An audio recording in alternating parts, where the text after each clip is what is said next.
They should have called this one Pizza Party. Like, come on, the opportunity was right there and you blew it. This is a weird angle view of Beach City. Everything's in the right spot, it's just different. Like if you start looking at your room through a mirror, it's familiar, it's just weird. Also, you can see the pufferfish, but none of the gems. They just spawn in at the scene transition. Yeah, I suppose he's kinda using the boogie board for its intended purpose. Kinda. They call this thing the pufferfish, but it's kinda lacking all of the things that would make it a fish. It doesn't swim, it doesn't have fins or a tail or gills. You'd be equally close calling it a porcupine. It does have fish lips, I'll give them that. Let's show this thing what we're made of, guys! This scene, actually this whole episode has some really awkward dialogue. I've never heard Pearl talk like that, it's really stilted.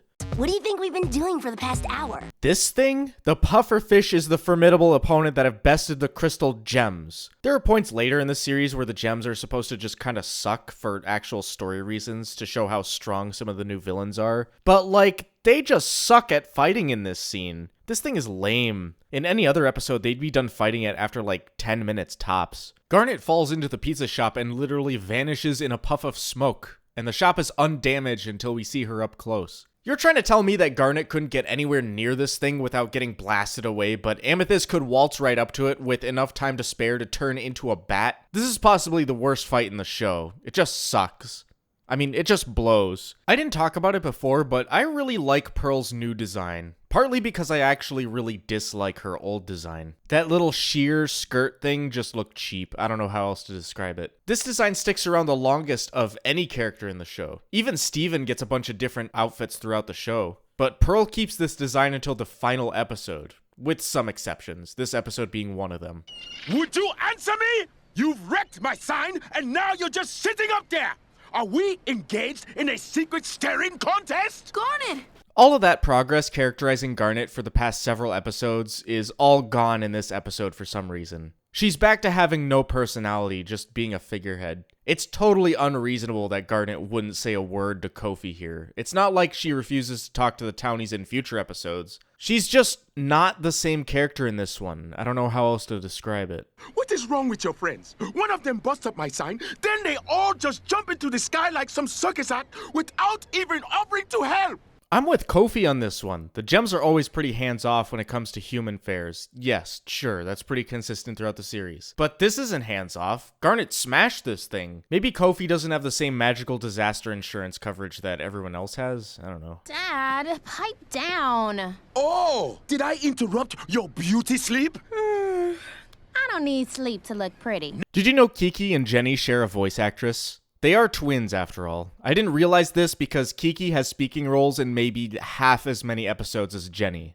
You are going to wake this fish from the dead with all the noise you're keeping. You know how the show has filler episodes? Well, I see Nanafoa as almost a filler character. I don't mean that in a negative way at all. I like her. She's a nice character, but her presence in the show just doesn't impact it at all, other than making the town feel larger. Plus, she has a funny old lady voice. I love it. I suppose I could say the exact same thing for Kofi. I like him, I like his voice, but his whole purpose in this show is just being a townie. I just don't have anything special to say about him or any opinions that I feel are worth sharing because he, like a lot of townies, are just set dressing.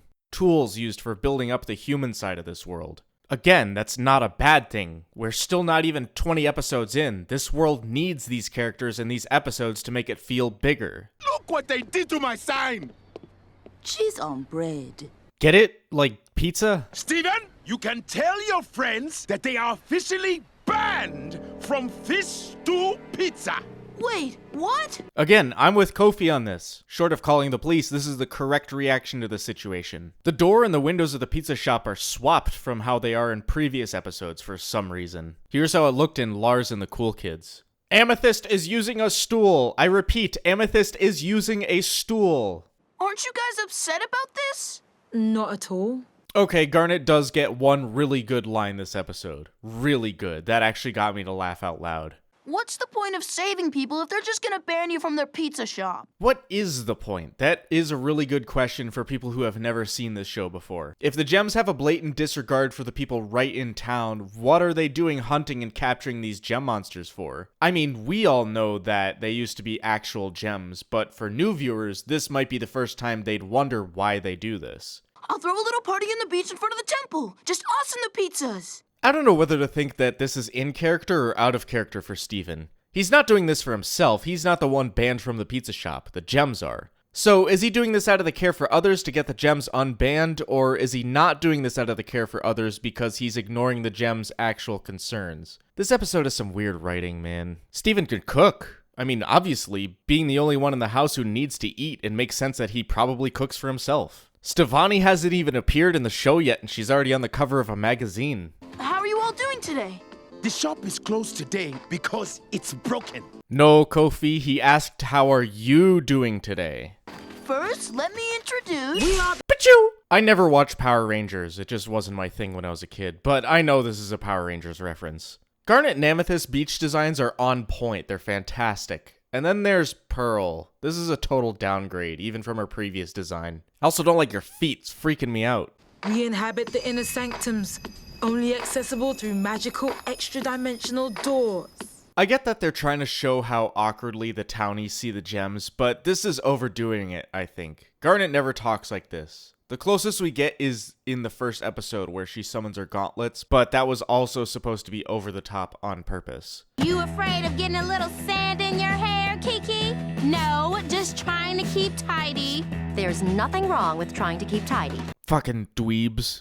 I'm really struggling to say anything about this volleyball scene. As a montage, it's not that interesting, there isn't enough action, and it doesn't do anything to progress the episode. They went into the scene arguing and came back out arguing just as much. What is this scene accomplishing? Not much, I can tell you that. Whoa! Did you know that when sand is superheated, it turns into glass? This kind of thing actually does happen when a sandy beach gets struck by lightning. It heats up the sand so much that it melts into glass, called petrified lightning. It's pretty sick. Why doesn't Steven pick up the ball right here? Is he stupid? Now there's a gem monster coming to attack and they're all just standing around and arguing still. Is everybody stupid in this episode? Except Nanafwa, obviously. She's precious. I was trying to get everyone together, but now everyone's in danger. I was about to question how dangerous this thing actually is when all it does is blow a constant gust of air at them, but then I thought about it for a second and realized that I live in a tornado-heavy part of the world, and we have an entire alarm system dedicated to high winds. Next to the Red Eye, this might be the most dangerous monster we've seen so far. It's still lame though, the gems shouldn't have struggled against this thing at all. Let's see if you can keep up with me.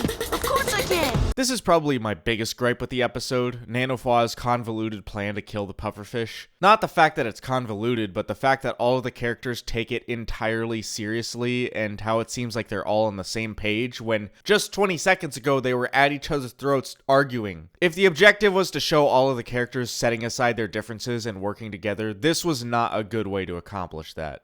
Jenny, roll amethyst to the net and then hold on. Again, for the sake of having everyone do something during this conflict, they give Amethyst and Jenny the job of walk over there and stand there for a bit. Thanks for your hospitality. And? And for saving my family.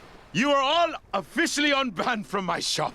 Remember what I said about ending an episode at a net zero from the beginning? Yep, this episode is filler. It's still not a good episode, in my opinion, and unlike Onion Trade, that's not the fault of the episode premise itself. This whole episode's writing felt like a first draft. It's really rough. The dialogue felt unnatural, the characters felt like imitations of themselves. The newly introduced characters got more to do than any of the gems.